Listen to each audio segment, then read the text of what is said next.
I am ASMR Illumination, and this is Sense and Sensibility, Chapter 3.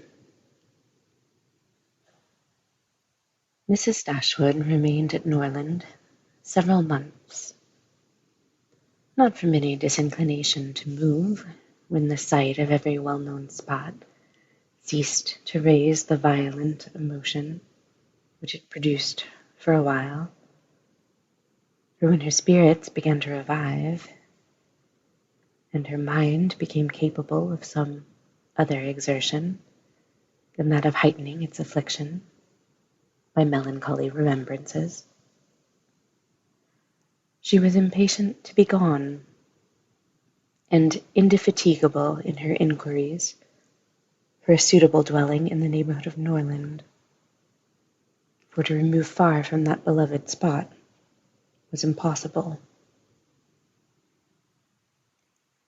But she could hear of no situation that at once answered her notions of comfort and ease, and suited the prudence of her eldest daughter, whose steadier judgment rejected several houses as too large for their income, which her mother would have approved. Mrs. Dashwood had been informed by her husband of the solemn promise on the part of his son in their favour, which gave comfort to his last earthly reflections. She doubted the sincerity of this assurance no more than he had doubted it himself, and she thought of it for her daughter's sake with satisfaction, though as for herself, she was persuaded that a much smaller provision than £7,000 would support her in affluence. For their brother's sake, too, for the sake of her own heart, she rejoiced, and she reproached herself for being unjust to his merit before, in believing him incapable of generosity. His attentive behaviour to herself and his sisters convinced her that their welfare was dear to him, and for a long time she firmly relied on the liberality of his intentions. The contempt which she had very early in their acquaintance felt for her daughter-in-law was very much increased by the farther knowledge of her character, which half a year's residence in her family afforded. And perhaps, in spite of every consideration of politeness or maternal affection on the side of the former, the two ladies might have found it impossible to have lived together so long, had not a particular circumstance occurred to give still greater eligibility, according to the opinions of Mrs. Dashwood, to her daughter's continuance at Norland. This circumstance was a growing attachment between her eldest girl and the brother of Mrs. John Dashwood, a gentlemanlike and pleasing young man, who was introduced to their acquaintance soon after his sister's establishment at Norland, and who had since spent the greatest part of his time there.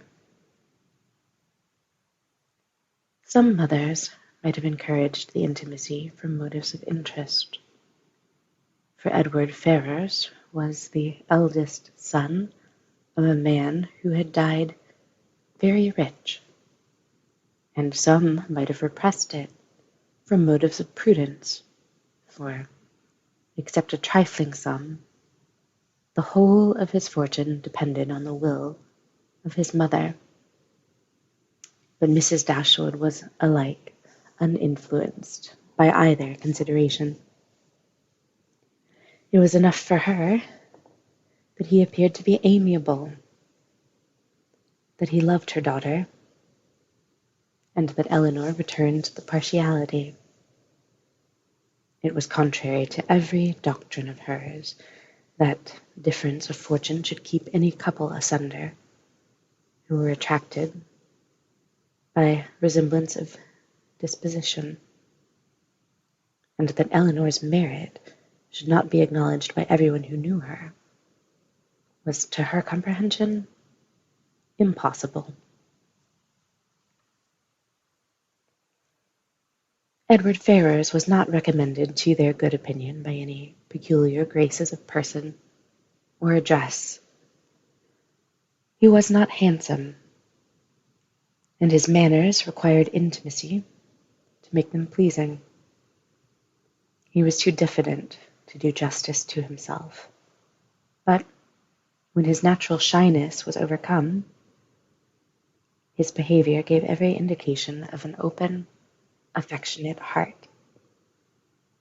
His understanding was good, and his education had given it solid improvement. But he was neither fitted by abilities nor disposition to answer the wishes of his mother and sister, who longed to see him distinguished as they hardly knew what. They wanted him to make a fine figure in the world in some manner or other. His mother wished to interest him in political concerns, to get him into Parliament, or to see him connected with some of the great men of the day. Mrs. John Dashwood wished it likewise, but in the meanwhile, till one of these superior blessings could be attained, it would have quieted her ambition to see him driving a barouche. But Edward had no turn for great men or barouches. All his wishes centered in domestic comfort and the quiet of private life. Fortunately, he had a younger brother who was more promising. Edward had been staying several weeks in the house before he engaged much of Mrs. Dashwood's attention, for she was at that time in such affliction as rendered her careless of surrounding objects. She saw only that he was quiet and unobtrusive, and she liked him for it. He did not disturb the wretchedness of her mind by ill-timed conversation. She was first called to observe and approve him farther by a reflection which Elinor chanced one day to make on the difference between him and his sister. It was a contrast which recommended him most forcibly to her mother. "It is enough," said she. "To say that he is unlike Fanny is enough. It implies everything amiable. I love him already." "I think you will like him," said Elinor, "when you know more of him." "Like him," replied her mother with a smile. "I can feel no sentiment of approbation inferior to love." "You may esteem him." "I have never yet known what it was to separate esteem and love." Mrs. Dashwood now took pains to get acquainted with him. Her manners were attaching and soon banished his reserve. She speedily comprehended all his merits. The persuasion of his regard for Elinor perhaps assisted her penetration, but she really felt assured of his worth. And even that quietness of manner which militated against all her established ideas of what a young man's address ought to be, was no longer uninteresting when she knew his heart to be warm and his temper affectionate. No sooner did she perceive any symptom of love in his behavior to Elinor than she considered their serious attachment as certain, and looked forward to their marriage as rapidly approaching. "In a few months, my dear Marianne," said she. Elinor will in all probability be settled for life. We shall miss her, but she will be happy. Oh, mamma, how shall we do without her? My love, it will be scarcely a separation. We shall live within a few miles of each other, and shall meet every day of our lives. You will gain a brother, a real affectionate brother. I have the highest opinion in the world of Edward's heart. But you look grave, Marianne. Do you disapprove your sister's choice? Perhaps, said Marianne. I may consider it with some surprise. Edward is very amiable, and I love him tenderly, but yet he is not the kind of young man.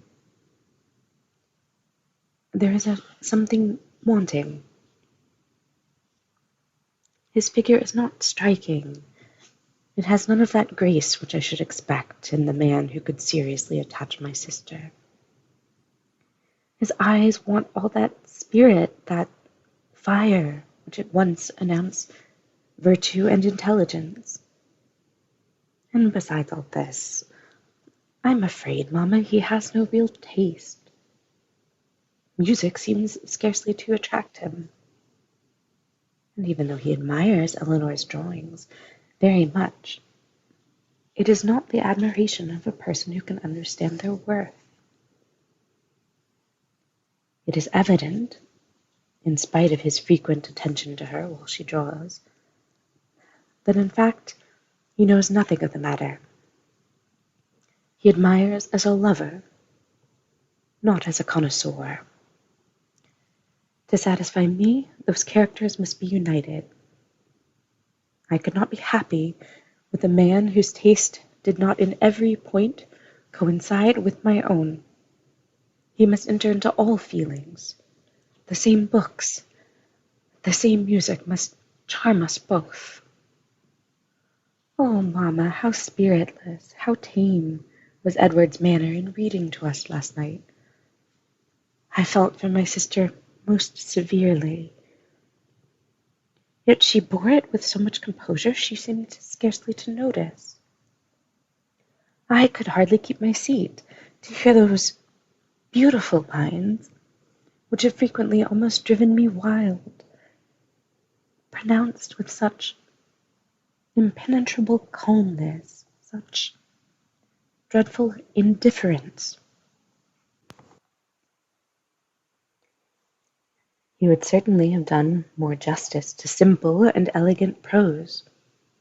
I thought so at the time, but you would give him Cooper. Nay, mamma, if he is not to be animated by Cooper. But we must allow for differences of taste. Elinor has not my feelings, and therefore she may overlook it and be happy with him. But it would have broke my heart had I loved him, to hear him read with so little sensibility. Mamma, the more I know of the world, the more am I convinced that I shall never see a man whom I can really love. I require so much. He must have all Edward's virtues, and his person and manners must ornament his goodness with every possible charm. Remember, my love, that you are not 17. It is yet too early in life to despair of such a happiness. Why should you be less fortunate than your mother? In one circumstance only, Marianne, may your destiny be different from hers.